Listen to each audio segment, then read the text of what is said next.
Live from 2 News.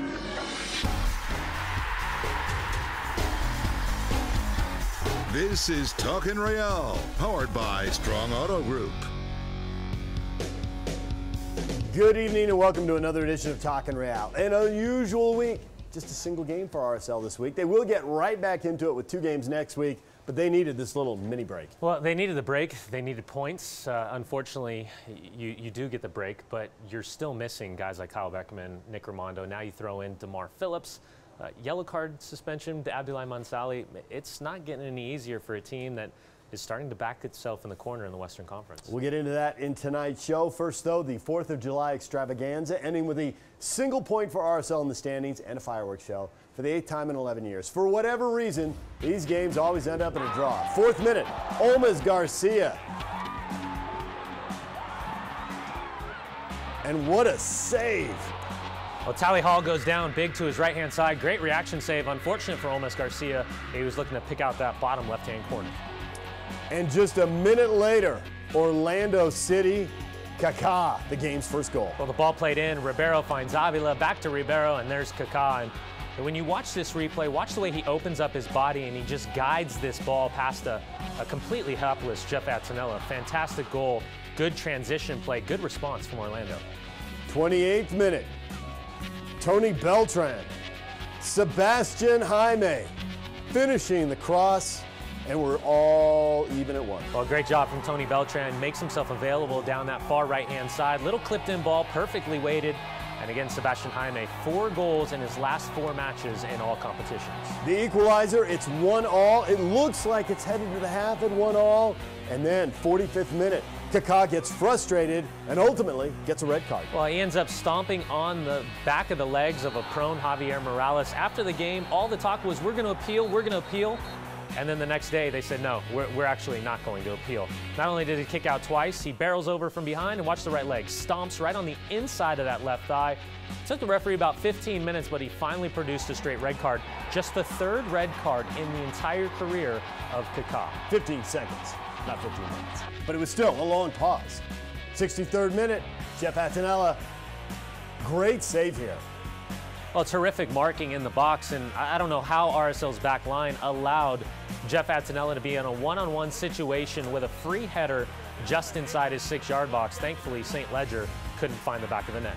84th minute, Sebastian Saucedo off the post. How did it not go in, Johnny? Well, Bofo comes off the bench looking to make an immediate impact, grabs all of this ball, and that slight little touch is enough from Tally Hall to push it off the left post.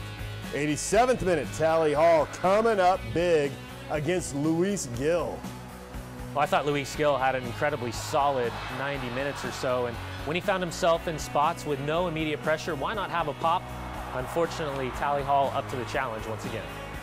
And it ends in a 1-1 draw. So the standings, Cascadia ruling the West. Seattle and Vancouver are tied for the top spot, just a single point in front of Portland. The Galaxy are tied for 3rd with Portland. It's a little misleading because all 3 Cascadia teams have 2 games in hand on the Galaxy. RSL is 8th with 23 points, 4 points behind Sporting Kansas City in the final Western Conference playoff berth. That's why Tony Beltran was so disappointed RSL didn't get the full 3 points against Orlando City. Frustrating result. I think, having the man advantage for an entire half, everyone in the locker room is disappointed. We're pushing for the goal, but the final ball wasn't really there. Maybe that's a issue of fatigue a little bit in the legs from so many games, but still inexcusable at home. This was the result we needed, and, the situation was there for us to take it, which we did not. I think we need to get back to where, that feeling of winning at home, it's very addictive, and once you make it a habit, then that's what it is. It's just that. So, whatever reasoning there, the teams are coming in and having the belief that they can play, that they can get a point. We need to smother that early and, get back to where we were. I don't think anyone's happy with the result. It was a great atmosphere. The fans showed up. They did a great job. And, we created our chances, and, there's definitely positives to take away from this. But right now I think that everyone's a little bit down that we got 1 point, but it's back to the drawing board. We got the next couple days off to kind of regroup, and guy could go up to Colorado and try to take care of business.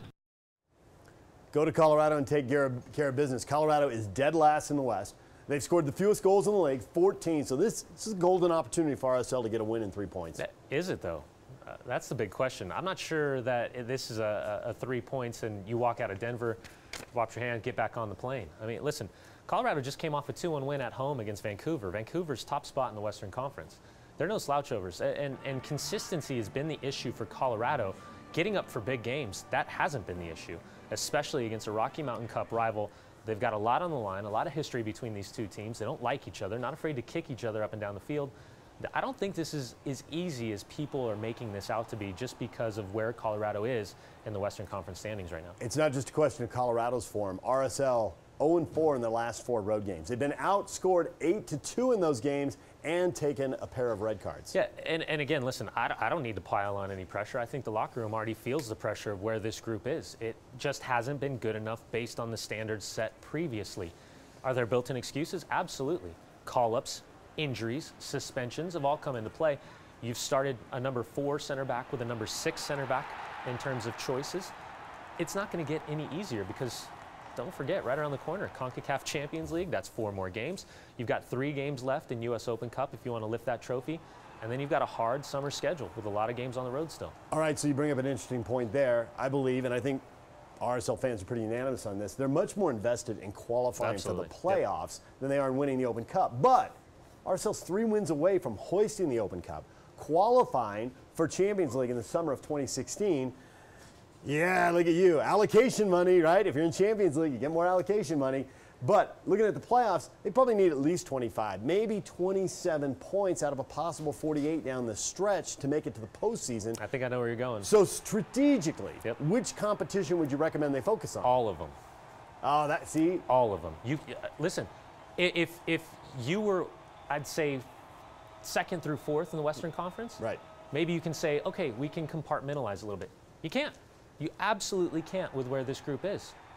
And if you're looking at the standings, you're looking at the results, you're looking at the home form and what the record is and what's been left on the table, this group can't afford to compartmentalize any tournament. It's got to take whatever game's in front of them head on and then start worrying about the one after that. The question then is, do they have enough depth to do that? Because as you just pointed out, there are so many games coming so quickly. If you would have asked me at the beginning of the season, I would have said absolutely there's enough depth in this group to absorb these summer months with U.S. national team, Jamaican national team, Guatemala, Costa Rica, all of the injuries. This team is perfectly built for a strong run. But after seeing what's happened this year, I can't recall a team in Major League Soccer that has dealt with this type of devastation in terms of not having a quote-unquote first choice starting 11 really at any point of the year. It feels like you start in the beginning, no plata, you come now, Schuler's just starting to come back.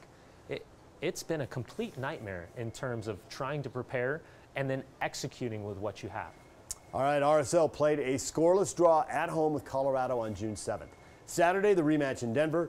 What did RSL learn? What did they observe in that first game that they can help apply to this game? They're playing good soccer. You know, they might not be getting all the results that they want, but they're playing good soccer. They have very good players. They brought in some new foreign acquisitions. They've also picked up some nice players in the offseason, veteran leadership. So it's a talented team.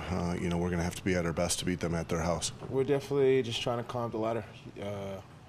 That's, I guess, the month of July is what it's all about for us. So, you know, take it a game at a time. You know, we try to get 3 points here, try to get 3 points again, and, you know, try to string along a nice little run here. Well, when you're talking about the Colorado Rapids and what they learned the first time Real Salt Lake played them, I think you got to go back last weekend and take a look at that 2-1 win at home against Vancouver and kind of look at the way they scored the goals, but also the way they really struggled to defend. And for me, I want you to keep an eye on just the buildup of this play. You see possession on the near side. Watch the way as it goes in.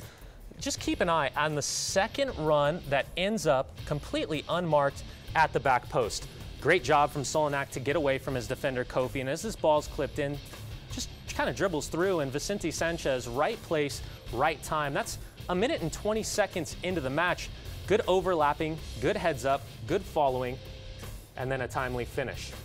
Now, the response was great from Vancouver. The only problem for Colorado is, what in the world are you doing on this type of throw-in? He's in an onside situation. He can't be offside from a throw-in. Mauro Rosales puts the ball in just a dangerous spot. It's a hopeful ball to the back post, and Kakuta Mane takes advantage of a goalkeeper with a slight hesitation and then just ghosting away from James Riley. Great response overall, but full credit to Colorado. Now, this is just their second win at home this season.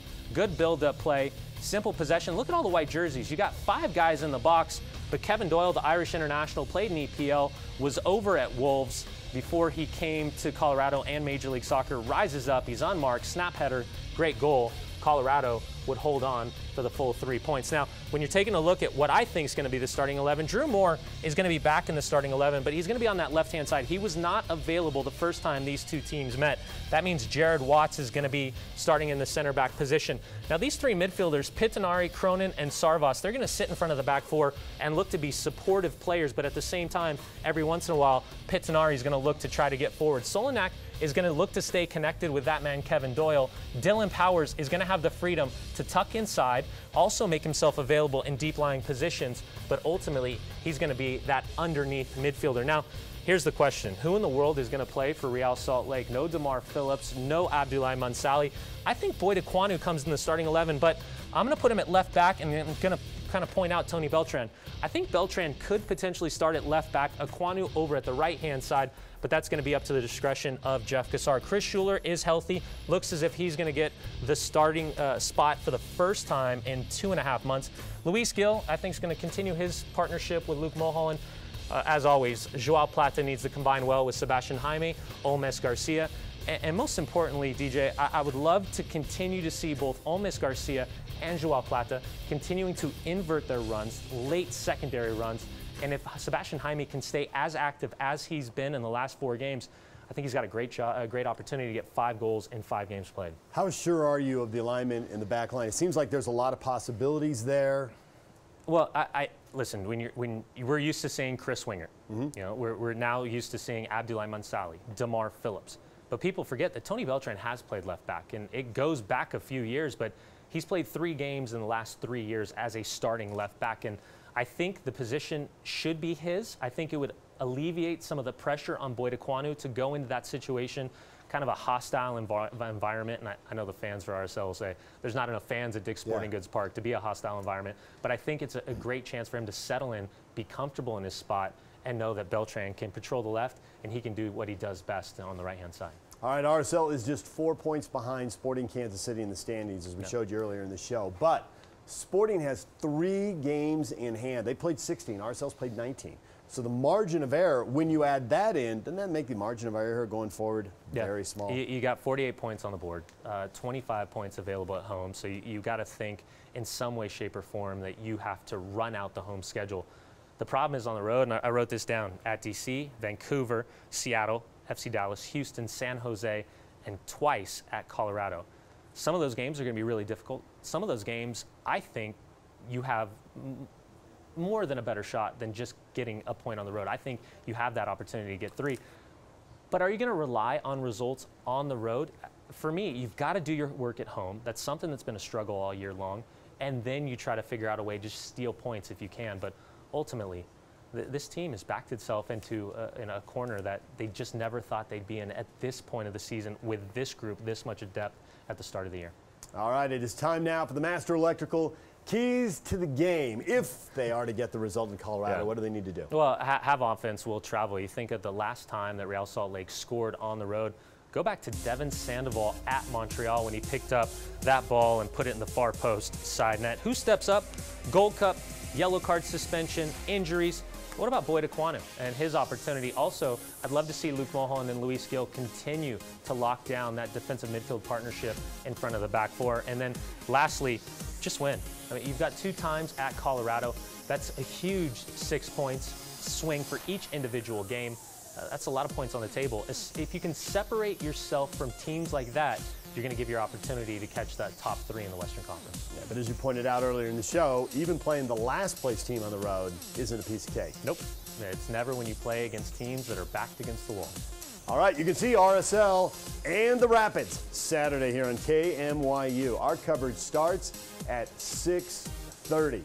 Dave Fox will be back with highlights from the Jazz Summer League game with Philadelphia next. Trey Lyles' debut coming up. Stay with us here on Talkin' Sports.